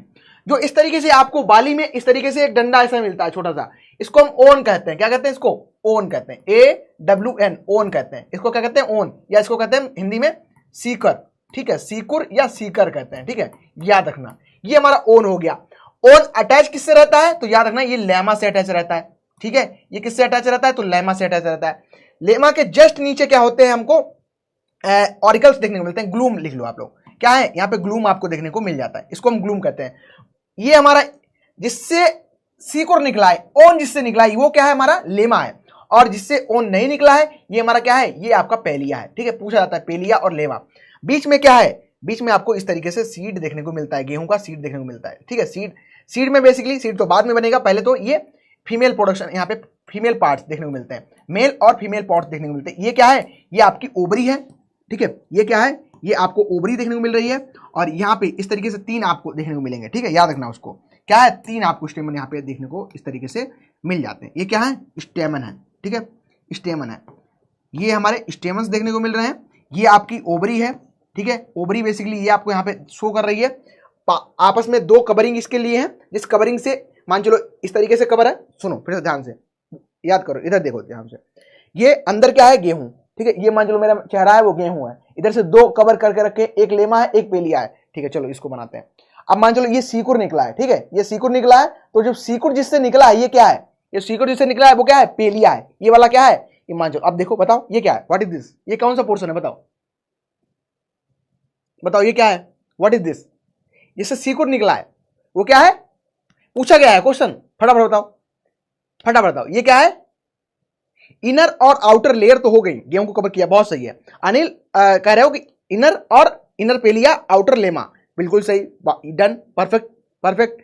अब बताओ ये क्या है, ये इसको आप लेमा कहोगे, इसको पेलिया कहोगे, जिससे ओन निकला है उसको क्या कहोगे बताओ बताओ बताओ। यस आरवी, इसको पेलिया नहीं कहना है, जिससे ओन निकला है उसको क्या कहोगे, गलत कर रहे हो। अरे ये लो भाई, सुनो सिंपल याद करो, ये मेरा चेहरा जो है वो गेहूं का सीड है, भूल जाओ मेरा चेहरा नहीं है, ये सीड है, गेहूं का सीड है। इसको इनर आउटर दो परतें कवर किए हैं। अब एक परत से क्या है, ओन निकला है, ओन निकला है, ओन इस तरीके से ओन निकला है, गेहूं ऊपर निकल जाता है, बीच में मेरा मुंह है वो सीड है, इधर क्या है लेमा है, पेलिया है, ओन है, इससे सी को निकला है। बहुत सही, अब लिखा तुमने, तो वो क्या है, इससे ओन निकला है, दिस इज, ये क्या कहलाता है, ये जो निकला है इस तरीके से, ये क्या कहलाता है, इसको हम ओन कहते हैं, ठीक है, इसको हम ओन कहते हैं। और ओन किससे निकलता है, तो लेमा से निकलता है, पूछा जाता है क्वेश्चन यहां से। और ग्लूम, इसको दो ग्लूम आपस में होता है, और पेलिया क्या है, पेलिया से ये ओन नहीं निकलता है, ठीक है, करेक्ट, याद हो गया सब कुछ, याद हो गया, ठीक है। आउटर लेमा इनर, देखो आउटर इनर तो बता दोगे, लेकिन ओन वाला ये आप नहीं बता पाओगे, ठीक है। चलो लेमा है, बिल्कुल सही है, ठीक है, लेमा आपको देखने को मिल रहा है। तो इस तरीके से यहां से भी क्वेश्चन आता है, उस चीज को आप लोग याद रखना, यहां से क्वेश्चन आए तो आप बता देना, ठीक है। यहां पे चलो अब बढ़ते हैं अपने आगे क्वेश्चन पे, इसको पीडीएफ तो मिल जाएगी, आप लोग डिस्कशन कर लेना। चलो, तो हमारा फर्स्ट जो स्लाइड था ये हमारा इंट्रोडक्शन वाला पोर्शन हो गया। यहाँ से कोई कंफ्यूजन हो तो बता देना, फिर से समझा देंगे। ये कवर अप हो गया, और हाँ ठीक है, इसको हमने कवर कर लिया, इसको बहुत अच्छे तरीके से मैं यहाँ पे दे देता हूँ आपको, ताकि आप लोग दिक्कत ना हो, नोट्स बनाना ना पड़े, ठीक है। इसको भी एक काम करते हैं, कंबाइन करके थोड़ा छोटा दे देते हैं, ठीक है, डन। चलो आगे बढ़ो। अब आता है main point. Main point basically क्या है, जैसे कि हम लोग राइज जब पढ़ेंगे, प्लीज समराइज, ग्लूम बता दीजिए। देखो ग्लूम आपस बाहर की दो कवरिंग होती हैं, दो बाहरी कवरिंग होती हैं, सीड को कवर करके रखी है, बहुत सारे ग्लूम्स होते हैं, ठीक है, बहुत सारे ग्लूम्स होते हैं। बेसिकली वाटर को कहीं ना कहीं वो एब्जॉर्व कर लेते हैं, और वाटर को एब्जॉर्व करके मॉइस्चर प्रोवाइड करते हैं, ठीक है। एक वर्ड आपने सुना होगा एंथेसिस, एंथेसिस बहुत ज्यादा डीप चला जाएगा ना बॉटनी में, फिर गड़बड़ हो जाएगा। एक वर्ड होता है एंथेसिस, अभी के लिए याद रखो, एंथेसिस का मतलब होता है ओपनिंग ऑफ फर्स्ट फ्लावर। जब फ्लावर फर्स्ट टाइम ओपन होता है तो उसको हम कहते हैं एंथेसिस। और एंथेसिस में जो हमारी हेल्प करता है, ऑरिकल्स होते हैं और ग्लूम होते हैं, वो वाटर को एब्जॉर्ब करते हैं, और एब्जॉर्ब करके क्या है, फ्लावरिंग को, जाकि फ्लावर ओपन हो जाए, वो कंडीशन प्रोवाइड करते हैं, ठीक है।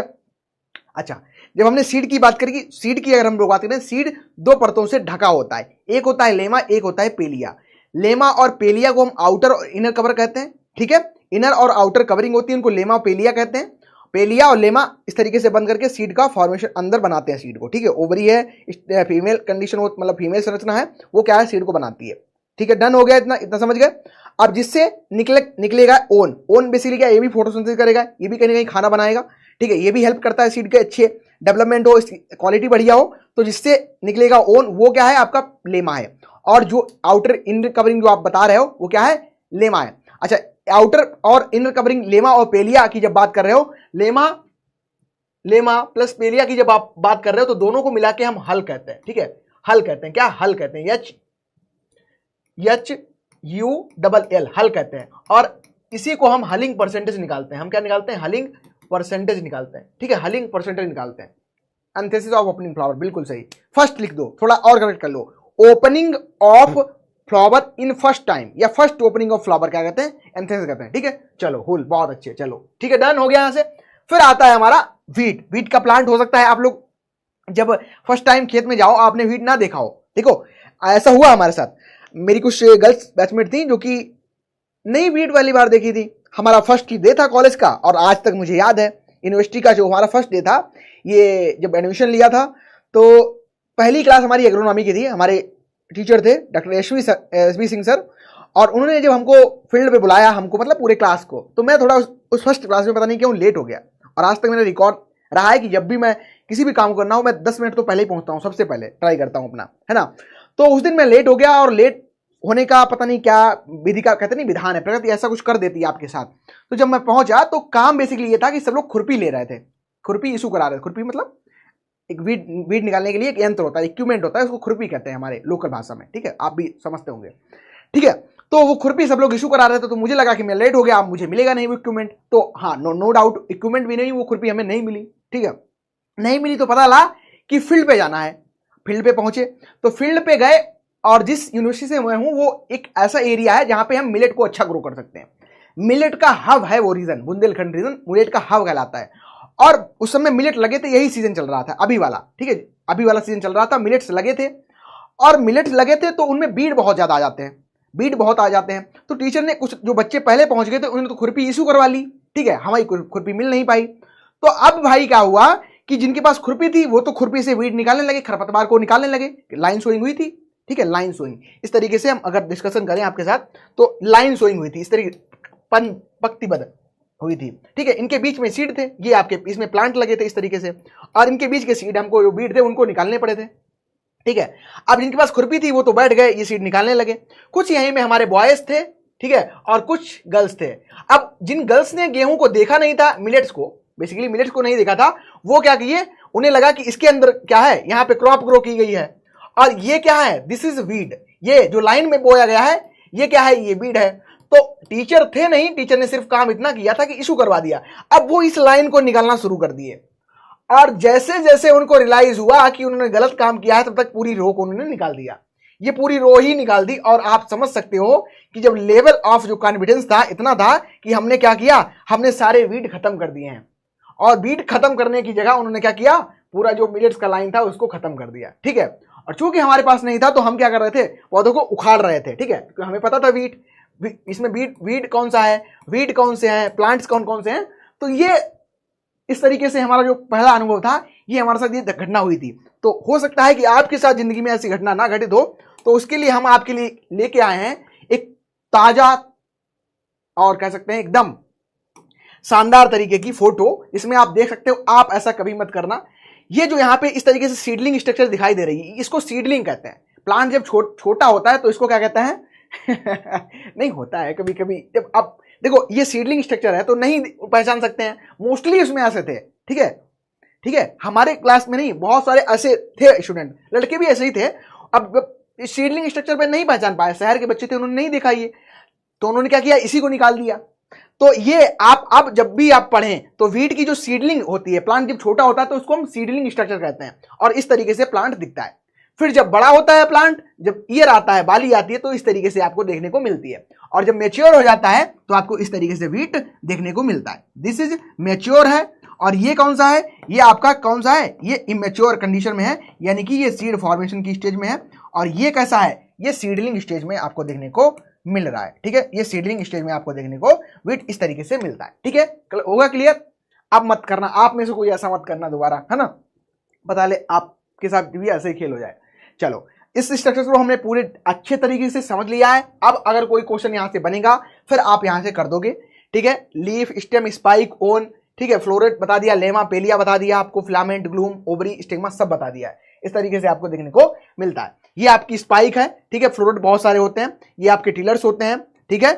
क्राउन बता दिया, रूट सिस्टम मैंने आपको पूरा डिस्कस कर दिया। चलिए बताइए यहां तक कैसा लगा आपको, समझ के बताओ, थोड़ा रिस्पॉन्स दे दो आप भी, कैसा लगा, और थोड़ा प्रयास करें और अच्छे समझने की ट्राई करें, या परफेक्ट है सारी चीजें चलें इस तरीके से, बताओ, थोड़ा फीडबैक दो आप।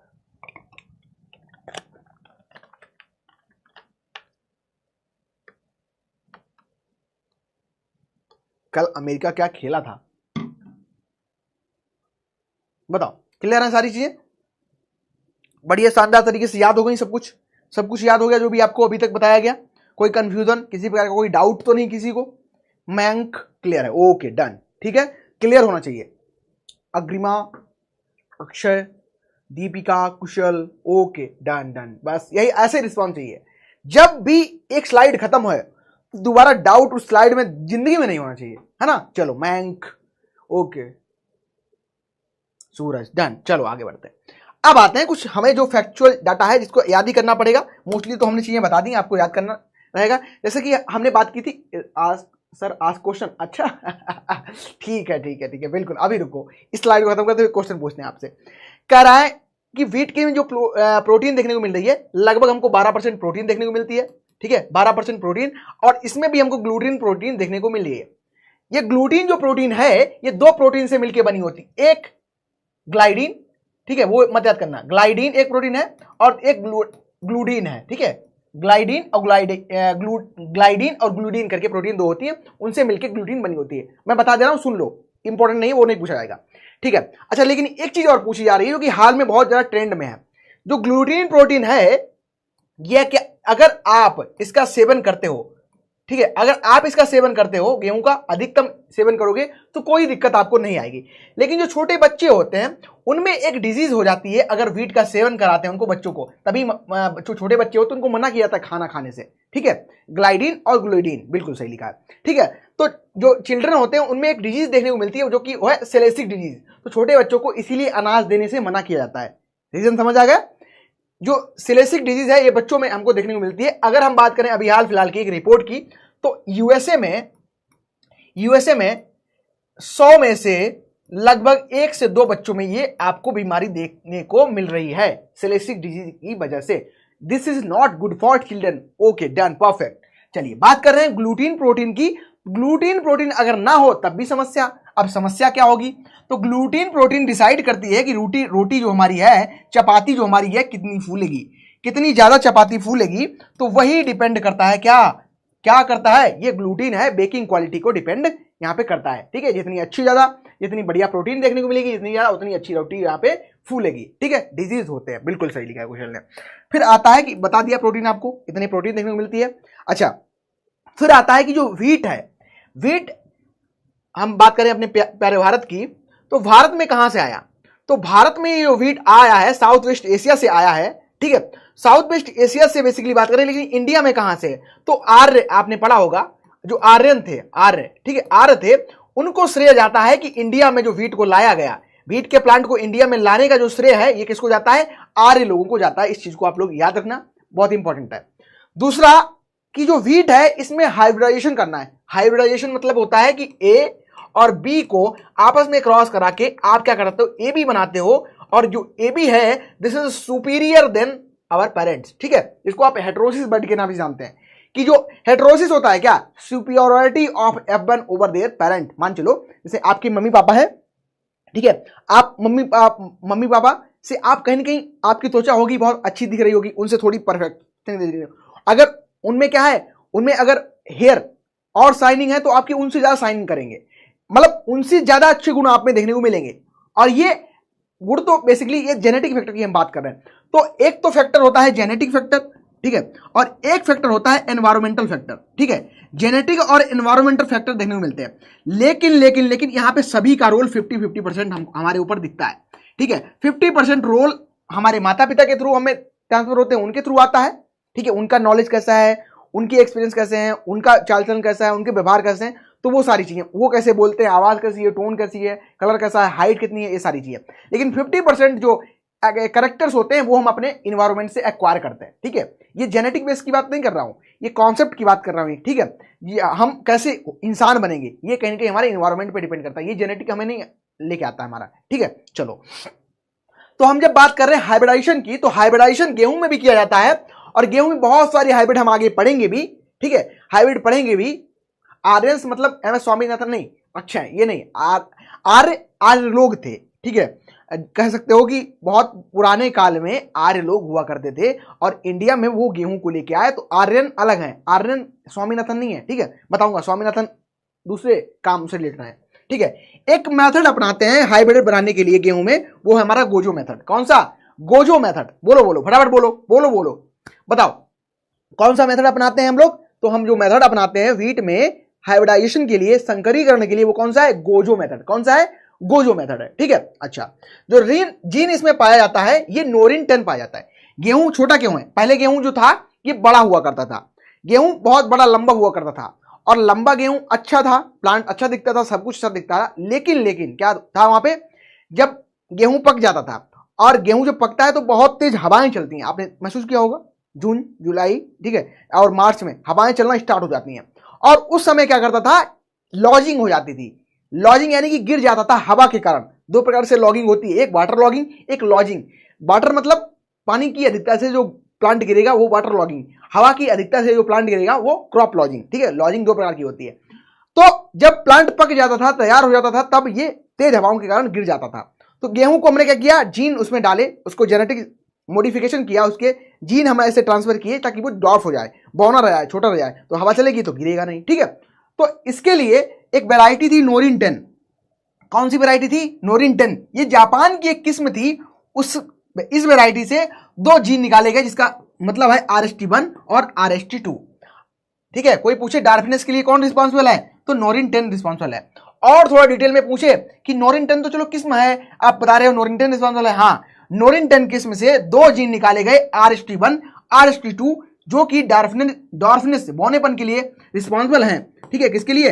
तो बौनेपन के लिए ये रिस्पॉन्सिबल हैं वीट में। ठीक है, बौनेपन के लिए रिस्पॉन्सिबल है वीट में। और इनका मतलब भी क्या होता है, चलो बता दो। तो इसका मतलब क्या होता है? Reduce height. क्या होता है? Reduce height. रेड्यूस हाइट 1 और रेड्यूस हाइट 2 नाम के 2 क्या है यहाँ पे जीन आपके एक्सट्रैक्ट किए गए। ठीक है, याद रखना, एकदम क्लियर। फिर आता है गेहूं का और राई का। ठीक है, याद, ये तो पता होगा सबको। गेहूं और राई का आपस में क्रॉस कराया गया, एक नया हमने आर्टिफिशियल हाइब्रिडाइजेशन करके यहाँ पे एक नया प्लांट बना दिया जिसका नाम है ट्रिटिकल। ट्रिटिकल जो हमने बनाया, ये गेहूं का आपस में क्रॉस कराया और हमने राई का आपस में क्रॉस करा के बनाया। एक रिम्पू नाम के साइंटिस्ट थे। कौन?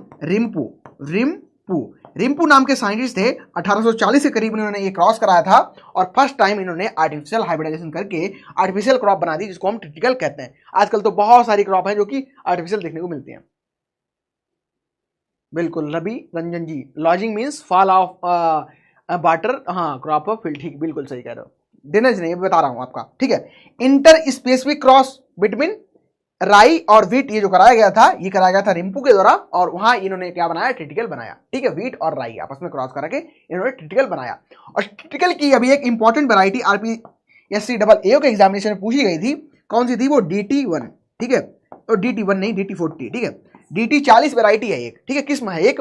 ठीक है, किस्म है ट्रिटिकल की, याद रख लेना आप लोग। हाँ, स्ट्रॉबेरी हो गया, बिल्कुल सही बोल रहे हो। ठीक है, ये भी आर्टिफिशियल तरीके से बनाया गया। तो इससे जो फैक्ट है उनको आपको याद करना पड़ेगा। ये आप देख सकते हो, ये क्या है आपका? ये क्या है? ये जो मैंने बताए थे 2, ये आपके 2 ग्लूम है। ठीक है, ये क्या है? 2 आपको ग्लूम देखने को मिल रहा है। ये आपको क्या देखने को मिल रहा है? यहाँ पे लेमा जिससे ओन निकला है। ठीक है, ये ओन निकला है और जहां से ओन नहीं निकला है वो आपका क्या है? पेलिया है। ठीक है, ये आप देख रहे हो। ये क्या है? जिगजैग, ये आपका रैचिस देखने को मिल रहा है। ठीक है, और ये पूरा क्या है आपका? ये पूरा क्या है? स्पाइक है। ठीक है, पूरा क्या है? ये स्पाइक है। और ये सिंगल क्या है? तो ये क्या है? स्पाइक लेट है। ठीक है, स्पाइक। ठीक है, ये क्या है? तो ये क्या है आपका? स्पाइक लेट है। ठीक है, एक क्या है? स्पाइक लेट है। ठीक है, ये आपका पूरा इस तरीके से देखने को मिल रहा है। रिम्पू, बू नहीं है, पू रिम्पू। ठीक है, ट्रिटिकल। ठीक है, ट्रिटिकल बनाया था रिम्पू ने, याद रखना, ये है। ठीक है, लेमा पे है, बिल्कुल करेक्ट है। यहां से हमने प्रैक्टिस भी कर ली। चलो अब बढ़ते हैं आगे। जो फ्लावर है, मैंने बोला आपको बताया था, देखो कैसे क्वेश्चन यहाँ पे आगे पूरा सब कुछ समझा दिया, तभी आगे पढ़ा रहा हूं। लेमा और पेलिया आप देखो किससे कनेक्ट है? लेमा और पेलिया में क्या है? आपको ओन देखने को मिल रहा है, बताया था। और इनको निकालना, लेमा और पेलिया को निकालेंगे तभी तो आपको गेहूं मिलेगा। तो इसको निकालने के प्रोसेस को हम हुलिंग कहते हैं। ठीक है, हुलिंग कहते हैं। हार्वेस्टिंग के बाद हुलिंग की जाती है। ठीक है, अच्छा, ग्लूटीन जो है ये चिल्ड्रन की हेल्थ के लिए सही नहीं है, कहीं ना कहीं परेशानी उत्पन्न करता है। और गेहूं में जो प्रोटीन होती है, प्रोटीन बेसिकली किससे बनी है? प्रोटीन किससे बनी होती है? तो अमीनो एसिड्स बहुत सारे आपस में कनेक्ट होकर क्या है? प्रोटीन बनाते हैं। और अमीनो एसिड बेसिकली यहाँ पे अगर हम बात करें तो नाइशियन और थियामिन जो कंटेंट होता है ये हमको ज्यादा देखने को मिलता है गेहूं में, और सभी सीरियल्स में ये कम देखने को मिलता है। ठीक है, प्रोटीन जो कि क्वालिटी कह सकते हैं चपाती मेकिंग के लिए इंपॉर्टेंट है, वो आपकी कौन सी है? ग्लूटीन है, बताया था, ये भी बताया था। सेलेस्टिक डिजीज देखने को मिल रही है, वो की ग्लूटीन के द्वारा हो रही है। ठीक है, अच्छा, ये क्वेश्चन इंपॉर्टेंट है, याद रखना, मोस्ट इंपॉर्टेंट कैटेगरी में, कि गेहूं में डॉर्फनेस के लिए कौन सा हम केमिकल यूज करते हैं। ठीक है, केमिकल फॉर्म से अगर हमको डॉर्फ करना है, एक तो जीन हो गया। ठीक है, एक क्या था? हमारा जीन था। जीन कौन सा था? नोरिन 10 वैरायटी थी, उससे हमने 2 जीन निकाले थे, RST1 RST2, जिससे प्लांट को छूटा कर दिया। अगर हम जीन ना हो हमारे पास रहे, आर्टिफिशियल या कह सकते हैं केमिकल कौन सा हम लोग यूज करेंगे, तो वो कौन सा करेंगे? साइकोसेल। ठीक है, साइकोसेल को हम यहाँ पे प्रयोग करते हैं आर्टिफिशियल डॉर्फिंग एजेंट के लिए। साइकोसेल को हम लोग यहाँ पे प्रयोग करते हैं। गेहूं को हम सरसों के साथ भी उगाते हैं, जैसे कि आपको पिक्चर में दिख रहा है। गेहूं को जब हम गेहूं के साथ उगाएंगे तो 9:1 रेशियो में उगाते हैं। कितना? 9:1 रेशियो में उगाते हैं, यानी कि 9 जो रोज होंगी ये गेहूं की होंगी, एक यहाँ पे मस्टर्ड की देखने को मिलेगी। कभी कभी आपको 5:1 भी देखने को मिलेगा। अगर 9:1 नहीं है तो 5:1 पे आप जाएंगे, लेकिन अभी के लिए 9:1 इज करेक्ट आंसर रहेगा। ठीक है, चलो ये समझ गए, आगे बढ़ो। अब आता है क्लासिफिकेशन ऑफ व्हीट। क्लासिफिकेशन बहुत इंपॉर्टेंट है, इतना अगर क्लियर हो गया तो बताइए एक बार, कुछ क्वेश्चन पूछ ले आप सभी से, पूछ ले, क्लासिफिकेशन कर ले हम लोग। क्लासिफिकेशन एक काम करते हैं, कर लेते हैं। क्लासिफिकेशन में हमको ना इसकी जो स्पीसीज है उनके बारे में पढ़ना रहेगा। चलो करते चलते हैं, फिर करेंगे क्वेश्चन। 5 मिनट टाइम बचेगा, फिर आपको देंगे, बात भी करना, आपको पूछना पूछ लेना सब कुछ। ठीक है, चलो फिर आता है हमारा स्पीसीज क्लासिफिकेशन। क्लासिफिकेशन की हम जब बात करते हैं, यानी कि टोटल स्पीसीज की बात करें, तो सबसे जो पहली हमें स्पीसीज देखने को मिलती है ये ट्रिटिकम एस्टिवम आपको देखने को मिलती है। कॉपी पे जब भी आप लिखेंगे तो बोटेनिकल नेम को आप क्या करेंगे, लिखेंगे, उसके नीचे आप अंडरलाइन करेंगे। ठीक है, अंडरलाइन करेंगे। फिर क्या है, इसमें जो हमको जीन देखने को मिलता है, बेसिकली इसमें जो हमको क्रोमोसोम देखने को मिलते हैं, ये कितने मिलेंगे, 42 क्रोमोसोम देखने को मिलते हैं। 2n = 42 देखने को मिल जाते हैं। और ट्रिटिकम जो एस्टिवम है, इसको हम क्या है, ब्रेड व्हीट के नाम से जानते हैं। ठीक है, ब्रेड व्हीट के नाम से, और साथ ही साथ मैक्सिकन डॉर्फ व्हीट के नाम से हम इसको जानते हैं। ठीक है, मैक्सिकन डॉर्फ व्हीट के नाम से इसको हम जानते हैं। देन आता है, अच्छा ये जो व्हीट है, इसका अगर व्हीट की बात करें तो हमको कुछ स्ट्रक्चर जो देखने को मिलती है, हम हमेशा लिखते हैं 2n = 42, लेकिन 2n = 42 भी नहीं होता है। अगर हम करेक्ट बात करें तो 2n = 6x = 42 होता है। अब यहां पे क्या है, एक तो आपको डिप्लॉइड क्रोमोसोम देखने को मिलते हैं, एक आपको बेसिक क्रोमोसोम देखने को मिलते हैं। ये n बेसिकली क्या बताता है, नंबर ऑफ डिप्लॉइड क्रोमोसोम कितने हैं यहाँ पे। ठीक है, और x हमें क्या बताता है कि बेसिक क्रोमोसोम नंबर यहाँ पे कितने हैं। ठीक है, बेसिक क्रोमोसोम कितने हैं, डिप्लॉइड क्रोमोसोम कितने हैं। तो अगर हम लोग यहाँ पे बात करेंगे कि गेहूं में बेसिक क्रोमोसोम कितने होते हैं, तो आप क्या करोगे, 6x, x जो है, x अगर आपको निकालना है तो 6 को क्या करो, यहाँ पे नीचे लेके आओ। 6 को जब यहां से करोगे तो आपको क्या फाइंड होगा, वैल्यू मिलेगी 7। तो गेहूं में अगर बेसिक क्रोमोसोम की बात करें तो 7 क्रोमोसोम यहाँ पे देखने को मिलते हैं। ठीक है, और साथ ही साथ, ठीक है, ये भी पूछ ले तो करेक्ट करना। कभी कभी ऑप्शन बहुत, अभी रुक जाओ मैं ही क्वेश्चन कराता हूँ, इसको पढ़ा दूं पहले। फिर ये गेहूं कैसा है, दिस इज हेक्सापोलाइड व्हीट है, और इसमें जो जीन आपको कह सकते हैं जीन कॉम्बिनेशन देखने को मिलता है, जीनोम जो मिलेगा। ठीक है, जीनोम जो आपको मिलेगा वो कैसा मिलता है, AA, BB और DD। ठीक है, तो 7 क्रोमोसोम। अब देखो कैसे 42 आया, तो आया कहां से, 7 यहां से क्रोमोसोम आए, 7 यहां से आए, फिर 7 यहां से, फिर 7 यहां से, फिर 7 यहां से, फिर 7 यहां से। इसको ऐड करो, कितना बना, बन गया 42। तो यही आपके क्रोमोसोम है, बेसिक क्रोमोसोम और डिप्लॉइड क्रोमोसोम। ठीक है, चलो पोलैरिटी लेवल है आपका जो है वो ये पूछा जाता है। ठीक है, अभी मैं भी क्वेश्चन पूछूंगा। अच्छा, इसमें जो ए जीन था, ये एक स्पीसीज है आपकी ट्रिटिकम मोनोकोकम। ठीक है, इसको हम इमर व्हीट बोलते हैं, वहां से लिया गया था। नेशनल सीड कॉर्पोरेशन में सब कुछ पूछा गया है, ये NSC एग्जाम में सभी पूछे गए हैं। ठीक है, 3-4 बार एग्जाम हुआ, सबको पूछा एक बार घुमा घुमा के पूछता है कि बी जीन कहां से लिया गया। तो ट्रिटिकम स्पोलाइड एक वैरायटी है जिसको हम ट्रिटिकम उरेटम भी कहते हैं, उरेटू भी कहते हैं, उससे लिया गया बी जीन। डी जीन कहां से लिया गया, ट्रिटिकम टाउस्ची नाम की एक स्पीसीज है, उससे ये लिया गया था। ठीक है, अच्छा एक और क्वेश्चन पूछा जाता है कि गेहूं का जो इंडोस्पर्म होता है, इंडोस्पर्म बेसिकली क्या है, ये फूड है, यहाँ पे भोजन मिलता है। ठीक है, गेहूं को भाई जनरेशन के लिए फूड चाहिए, कार्बोहाइड्रेट चाहिए, तो स्टोर कहां होता है, इंडोस्पर्म होता है। इसमें पूछे क्रोमोसोम तो कितने होंगे, याद रखने 63 याद रखने हैं। ठीक है, 63 याद रखने हैं, क्या रखना है याद, 63 याद रखना है। अगर इंडोस्पर्म में क्रोमोसोम, ये यूपी कैडेट में पूछा गया था। ठीक है, यूपी कैडेट में ये क्वेश्चन पूछा गया है कि इंडोस्पर्म में क्रोमोसोम कितने होते हैं, तो कितने होते हैं, 2n = 3x, ये कैसा होता है 3n, त्रिगुणित होता है, त्रिगुणित 3n = 63 देखने को मिलते हैं, 3n = 63 देखने को मिलते हैं। ठीक है, चलो बात करें। एक क्वेश्चन और पूछा गया था, ये आपका BHU वाला क्वेश्चन है, तो उसको याद कर लो। यहाँ पे एग सेल में क्रोमोसोम अगर पूछ ले तो n यहाँ पे कितने होते हैं, यहाँ पे कितने होते हैं, 21 होते हैं। ठीक है, यहाँ पे क्रोमोसोम कितने होते हैं, 21 होते हैं, याद करना पड़ेगा। देखो इसका कोई उपचार नहीं है, कोई ट्रिक, कोई शॉर्ट ट्रिक नहीं है यहाँ पे सिर्फ आपको याद करना पड़ेगा। क्या याद करना है मैंने बता दिया, अभी क्वेश्चन में प्रैक्टिस करा दूंगा, सारा कुछ क्लियर हो जाएगा। चलो क्वेश्चन प्रैक्टिस करो फटाफट। आपके पास अभी एक पॉपअप ओपन होगा, आपको बताना रहेगा। क्वेश्चन में लिख लेता हूं पहले, तो बताओ, चूज द करेक्ट ऑप्शन। ठीक है, चलो ऑप्शन आपको मिल रहे हैं। ए ऑप्शन कह रहा है कि 2n = 6x = 42, बी ऑप्शन कह रहा है 2n equal to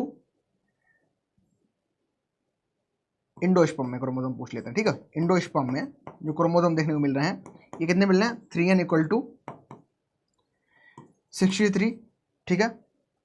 C option कह रहा है कि एग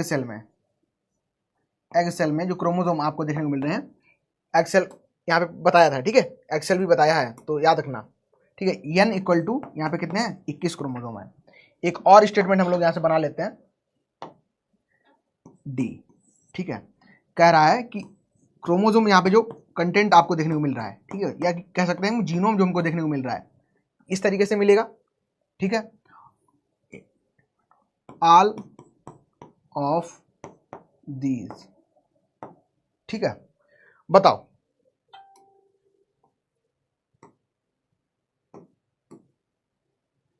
करेक्ट स्टेटमेंट कौन सा होगा इसका?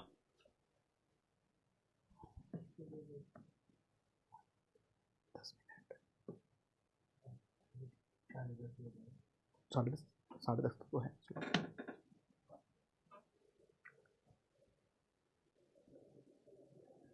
करेक्ट स्टेटमेंट चूज करना था। क्रोमोसोम जो है, जीनोम कंटेंट अभी बताया था गेहूं में कितना है genome content, 2n equal to 6x equal to 42 है, ठीक है। और बेसिक क्रोमोसोम जो बताए थे x इक्वल टू कितने था, 7 था, ठीक है। यानी कि जब बेसिक क्रोमोसोम की हम बात करेंगे तो 7 देखने को मिलेंगे, 7 देखने को मिलेंगे, ठीक है। अगर हम बात करेंगे इंडोस्पर्म में तो इंडोस्पर्म कैसा होता है, त्रिगुणित होता है। 3n इक्वल टू कितना मिलेगा, 63 देखने को मिलेगा। जब एग सेल की हम बात करेंगे तो कितने मिलेंगे, 21 क्रोमोसोम देखने को मिलेंगे। तो करेक्ट आपको बताना था, तो करेक्ट आपका डी ऑप्शन हो जाएगा।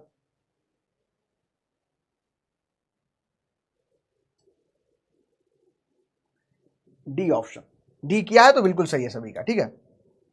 लगभग 90% लोगों का यहां पे सही है, ठीक है। बिल्कुल गलत A, choose the correct statement, first सही किया, नीचे के स्किप किया आप लोगों ने, ए नहीं था, ठीक है। ए तो था ही था और साथ में आपके सभी जो स्टेटमेंट थे वो सही थे, ठीक है। इस तरीके से आपको क्वेश्चन देखने को मिलते हैं, इससे फ्रेम होते हैं यहाँ पे।